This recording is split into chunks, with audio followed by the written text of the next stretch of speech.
It was the kind of day that promised fireworks. The Washington, D.C. press briefing room was packed, with rows of cameras focused intently on the podium. This wasn't just any ordinary day. Karoline Leavitt, the newly appointed press secretary for President Trump's administration, stood before them, calm and composed. She had faced more than her share of hostile questions from the media. But today, she felt something was different. The energy in the room was charged, the unspoken tension thick in the air, as if the journalists were all waiting for the right moment to strike. Karoline adjusted the microphone. "Good afternoon, everyone. Let's get started immediately." Her voice echoed in the room, steady and authoritative. Her eyes scanned the room, and she saw the usual mix of familiar faces. But there was something else, something in the way the cameras were positioned, the subtle shifting of the journalists in their seats. They weren't just here to report the news today. They were here for drama. Karoline had always prided herself on maintaining control during these briefings, answering questions with precision and diplomacy. But she knew, instinctively, that today was going to be different. The hands shot up immediately, reporters eager for their turn. First, it was a question about tax cuts, a topic Karoline had rehearsed answers to countless times. She handled it easily, giving a smooth, well-practiced response. Then came another question on education reform. Karoline nodded, confident, answering quickly, delivering the message that had been crafted for exactly this sort of moment. But then it came, a voice cutting through the noise, sharper than the rest. "Ms. Leavitt, let's talk about the real issue here." It was her, the liberal reporter. Karoline had dealt with her before. Always aggressive, always eager to turn any press briefing into a spectacle. The woman, in her mid-30s, was seated near the front, pen tapping against her notepad with rhythmic precision. She had a sharp gaze, one that Karoline had learned to read over time. The reporter was here for more than just facts. She was here to create a confrontation. Karoline held the gaze for a moment, her expression impassive. "Go ahead," she said, her voice calm, but there was an edge to it, a warning. The reporter didn't waste any time. "Do you think the administration's policies are intentionally designed to suppress certain communities because the data suggests?" Karoline didn't hesitate. "I've answered that question before. The administration is focused on policies that benefit all Americans, regardless of background. If you'd like to discuss today's topic, I'd be happy to continue." A few murmurs rippled through the room, but the reporter wasn't backing down. Her eyes narrowed slightly, a faint smirk appearing at the corner of her lips. She leaned in, not willing to let go.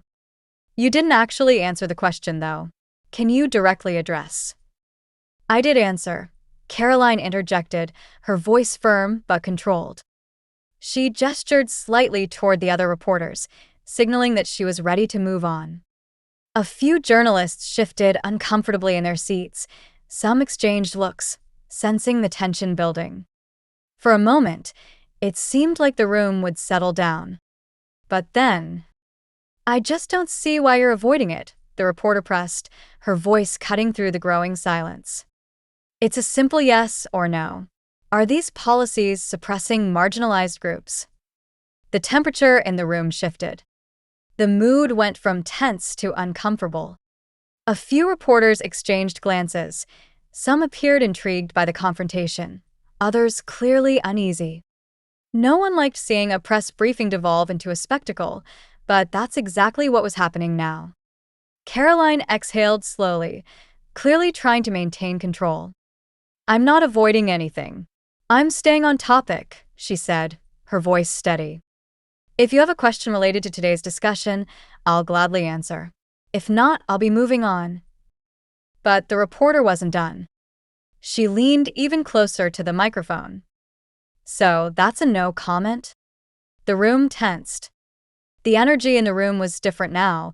This wasn't just a press conference anymore. It was a showdown. The silence wasn't passive. It was charged, like an elastic band stretched just before it snapped. Karoline, always composed, remained calm. She could feel every set of eyes on her. This wasn't a moment she could afford to lose. "I've answered your question," Karoline replied, her voice controlled. "I'll be moving on now." She gestured toward another journalist, one in the back, eager to move the briefing along. But before the next question could be asked, the same voice, the reporter's voice, cut through the room again. "Why is it so hard for you to give a straight answer?" For a split second, a flicker of irritation crossed Karoline's face, just the slightest tightening of her eyes. But it was enough for those watching closely to catch. She wasn't new to this. She knew that reporters had a job to do, but there was a difference between holding someone accountable and turning an event into a personal stage. Right now, the reporter wasn't asking for answers. She was trying to force a narrative. Karoline inhaled deeply, maintaining control. "I don't believe in wasting anyone's time. If you have a new question, I'll answer it. Otherwise, I'd like to give others a chance." The reporter smirked, clearly sensing an opportunity. "Sure, new question. Why is this administration so afraid of transparency?" The room seemed to collectively gasp. A few reporters scribbled furiously in their notebooks, eager to capture every word. Karoline's grip on the podium tightened for just a moment, her jaw tensing slightly. This wasn't just a question. It was a challenge. She smiled, but it wasn't the warm, diplomatic smile she usually wore. This one was colder, sharper. A smile that said, "I see exactly what you're doing." She took her time before responding, making sure everyone in the room understood the weight of her words. "Transparency. That's exactly what this administration stands for," Karoline said, her voice calm but steely. "But what you're doing isn't about transparency, it's about theatrics." The words hung in the air. The reporter's smirk faltered, just a little, but Karoline could see the wheels turning in her mind. She wasn't ready to let this go. Still, she knew she had to shut it down now, before it spiraled even further. "Are you dismissing valid concerns as theatrics? The American people deserve real answers," the reporter pressed, leaning in even closer to the microphone. Karoline's eyes flashed. She wasn't going to let this go on any longer. She could feel the room closing in on her, the cameras focusing in on every shift in her expression. She knew what was at stake. The cameras were rolling, the world was watching, and this was quickly turning into a media circus. A veteran journalist, sitting near the back, leaned over to a colleague and muttered under his breath, "This isn't journalism. This is performance art." But the reporter wasn't backing down. She knew exactly what she was doing. The longer this went on, the better it would be for her narrative. Karoline, however, had a choice to make. She could continue engaging, giving the reporter more fuel for her fire, or she could end this right now. Karoline glanced toward the security guard standing at the back of the room. A subtle shift in her gaze was enough. Everyone in the room understood what was coming next. The silence thickened. The reporter wasn't backing down. She leaned forward, prepared to take the fight to the next level. Karoline straightened, her eyes narrowing slightly. "I'll say this one more time," she said, her voice icy but measured. "If you have a relevant question, I'll answer it.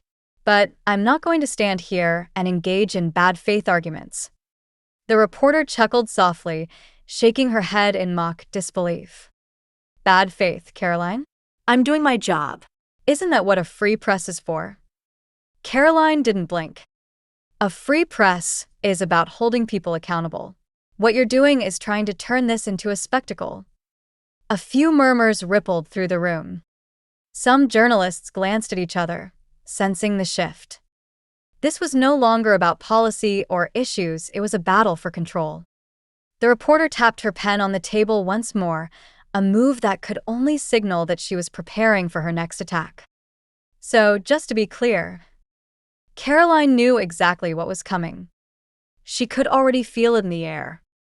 "Are you refusing to answer because you can't, or because you don't want to silence?" Karoline exhaled sharply, interrupting her before the question could be completed. "I am refusing to play a game. This press conference is not about you." The reporter's expression flickered for a moment, but then she leaned back in her chair, arms crossed. "Right, because expecting transparency is a game." This time, the murmurs in the room grew louder. Some journalists were clearly uncomfortable with how the press conference had devolved. Others seemed unsure of how to proceed. Karoline stood her ground, her face unwavering. She adjusted the microphone slightly, her gaze steady. "I think we're done here." The words hung in the air. The room went still. The reporter's eyebrows shot up in disbelief. "Excuse me?" Karoline didn't flinch. "You've made it clear you're not interested in an actual discussion. You're looking for a headline. If you'd like to stay and listen to the rest of the press conference, you're welcome to, but I won't be answering any more of your questions." The reporter let out a quiet laugh, shaking her head. "So, silencing the press, got it." Karoline's jaw tightened slightly. She had known this moment was coming, the inevitable attempt to paint her as the villain, to frame the entire situation as an attack on press freedom. But she wasn't about to back down. She glanced toward security once more, a subtle, wordless signal. The room tensed. Everyone was watching now, waiting for what would happen next. The reporter, realizing that she had pushed too far, slowly stood up. She adjusted the strap of her bag, then turned toward the door.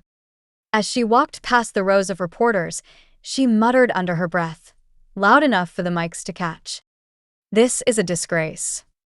Karoline didn't respond. The door clicked shut behind the reporter, and the tension in the room seemed to dissipate. The silence that followed was deafening.